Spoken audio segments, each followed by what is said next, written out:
అయితే మీరు పుట్టింది, పెరిగింది మొత్తం ముంబైలో అన్నారు కదా! సో, లాంగ్వేజ్ ఇందాక మీరన్నట్లు తెలుగు మీద నేను ఫోకస్ చేస్తున్నాను, తెలుగు ఎలా ఉంది అక్కడ హిందీ నుంచి ఇక్కడికొచ్చి తెలుగు నేర్చుకోవడం ఇదంతా ఎలా నేర్చుకున్నారు? సో, పుట్టింది వైజాగ్. కానీ అదే majority of the thing పెరిగిందంతా ముంబైలోనే.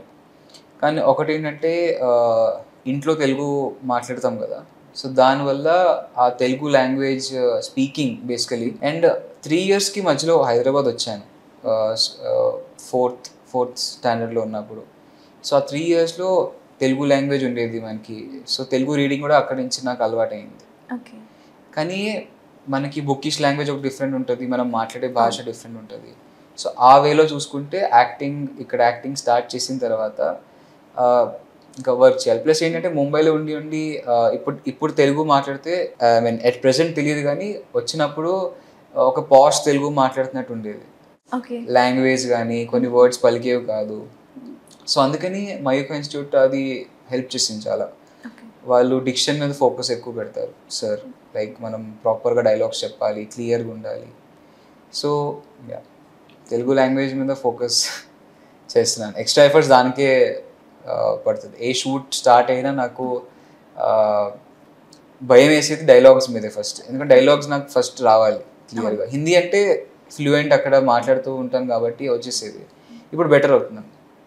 And ఇప్పుడు మన తెలుగు స్క్రిప్ట్‌లో రీడ్ చేస్తున్నప్పుడు అంటే ఇప్పుడు మనకి ఇంగ్లీష్‌లోనే వచ్చేస్తుంది అన్నీ.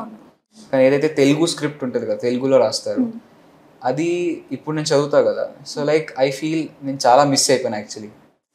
నా నేటివ్ ప్లేస్ ఆర్ నా మదర్ టంగ్ ఒక రిలేషన్ ఉంటది కదా! సో, ఇప్పుడు తెలుగులో స్క్రిప్ట్ చదువుతున్నప్పుడు నాకు ఏదో ఒక డిఫరెంట్ ఫీలింగ్ వస్తది లోపల యాస్ ఎన్ యాక్టర్. అంటే తెలుగుని మిస్ అయిపోయాను అని చెప్పి అనిపిస్తుంది. అరే ఎంత మంచిది మిస్ అయిపోయాను అని. ఓకే. ఓకే. ముంబైలో ఉన్నాను ఇది అంతా ఉంది కానీ ఇది నా mother tongue or for that matter Telugu people అన్నా. ఎందుకంటే అక్కడంతా హిందీనే కదా! అక్కడ పంజాబీస్ అని, గుజరాతీ వీళ్ళే ఉంటారు. కానీ ఇక్కడికి వచ్చాక ఒక సెన్స్ ఆఫ్ రిలేటబిలిటీ ఉంది.